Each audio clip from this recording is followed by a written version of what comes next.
अगली खबर बिहार से है। बिहार में अपराधियों की बहार है, उससे जुड़ी हुई है। यहाँ पर अपराधी बेखौफ हैं, कब कहां किसकी हत्या हो जाए पता नहीं।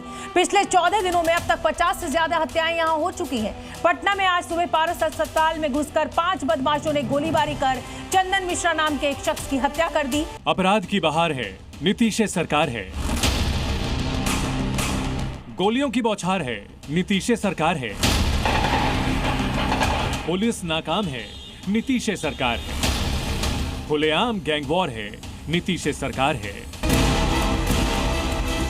मुख्यमंत्री के आवास से 3 किलोमीटर दूर, राज्यपाल के घर से 3 किलोमीटर दूर, पुलिस मुख्यालय से 5 किलोमीटर की दूरी पर पटना के सबसे बड़े अस्पताल में से एक पारस हॉस्पिटल में एक शख्स की गोली मारकर हत्या कर दी गई और प्रशासन पूरी तरीके से नाकाम दिखा। हॉस्पिटल में हत्याकांड का सीसीटीवी फुटेज भी सामने आया है।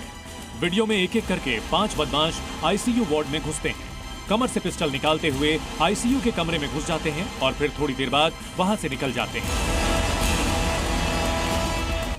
पटना में अपराधियों के हौसले इतने बुलंद हैं कि पारस अस्पताल में इलाज के लिए भर्ती चंदन मिश्रा नाम के कैदी को 4 बदमाशों ने अस्पताल में घुसकर सबसे सुरक्षित माने जाने वाले आईसीयू वार्ड में गोली मार दी। फायरिंग से अस्पताल में अफरा तफरी मच गई। जानकारी के अनुसार चंदन मिश्रा बक्सर का रहने वाला था। बक्सर के केसरी हत्याकांड में नामजद आरोपी है। वो इस समय बेऊर जेल में बंद था और 15 दिनों की पैरोल पर था। 18 तारीख को पैरोल खत्म हो रही थी। इलाज के लिए उसे पैरोल पर अस्पताल लाया गया था, जहां दूसरे गैंग के सदस्यों ने उसे गोली मार दी। ये सुबह में अर्ली मॉर्निंग में ये घटना हुई, जिसमें अपराधी आए यहाँ पे और अंदर जाके वहाँ पे गोली मारी है। अब ये सीसीटीवी से पहचान हो रही है कितने अपराधी की संख्या थी। संभवतः वहाँ पे जो गैंग वॉर है उसी को लेकर हो सकता है ये, या अंदरूनी मामला भी हो सकता है। इसमें हम लोग पता करवा रहे हैं, लेकिन जो शूटर आए थे उनका फोटो हम लोग को मिल गया है और बक्सर पुलिस की मदद से हम लोग आइडेंटिफाई करके उनको पहचान कर रहे हैं। भागने के क्रम में भी वो बक्सर जिला की तरफ भागे हैं। हम लोग कोशिश कर रहे हैं कि वह चेकिंग करके पता करें। घटना की सूचना मिलते ही शास्त्री नगर थाना पुलिस मौके पर पहुंची और जांच शुरू कर दी। वारदात को जिस तरह अंजाम दिया गया, उसने अस्पताल की सुरक्षा व्यवस्था पर गंभीर सवाल खड़े कर दिए हैं। पारस अस्पताल में आज तड़के चंदन मिश्रा जो एक दुर्दांत अपराधी था और उसको यहाँ पर पैरोल के दौरान इलाज के लिए लाया गया था, उसी दौरान यहाँ पर गोलीबारी हुई और गोलीबारी में चंदन मिश्रा को वार्ड के भीतर जाकर के गोली मारी गई है। पटना में जो बिहार में जो कानून व्यवस्था की बात है, उसमें देखिए ये अगली कड़ी है। पटना के सीनियर एसपी कार्तिकेय शर्मा ने बताया है कि चंदन मिश्रा को दुर्दांत अपराधी हैं और वहां से जो गिरोह यहाँ पर गोलीबारी करने आई थी, उस गिरोह के जो कुछ लोगों की तस्वीरें भी आ गई हैं पुलिस के पास। पुलिस उसमें जांच पड़ताल भी कर रही है, लेकिन चंदन मिश्रा क्रिटिकल स्थिति में है। अब पोस्टमार्टम होगा। आरोपी हमलावर गोलीबारी के बाद मौके से फरार हो गए। पुलिस सीसीटीवी फुटेज खंगाल रही है और अपराधियों की तलाश जारी है। ब्यूरो रिपोर्ट, जी मीडिया।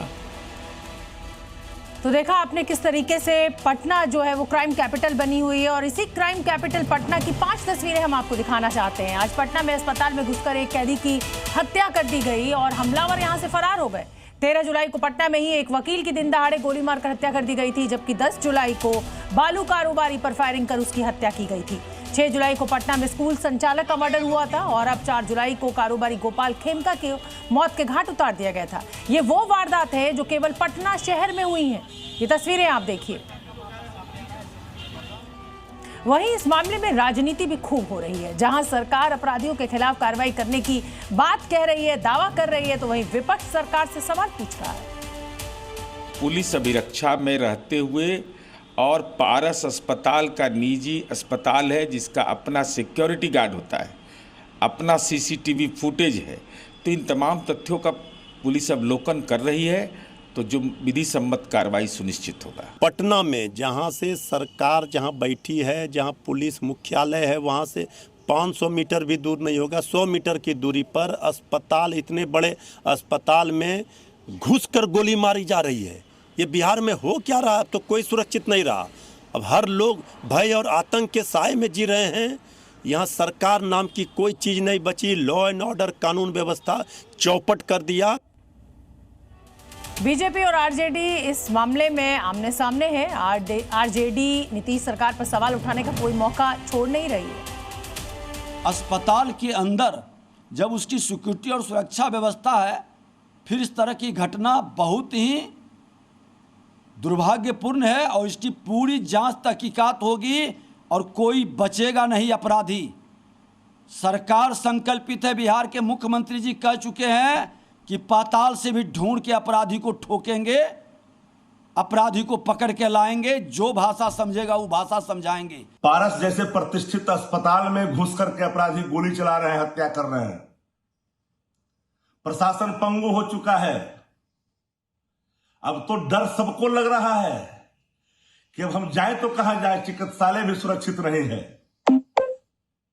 मुझे इस बात का अफसोस है कि 14 करोड़ बिहार वासियों का भविष्य अचेत मुख्यमंत्री के हाथों में रहने के कारण आज अपराधियों का कहर पूरे बिहार में देखा जा रहा है।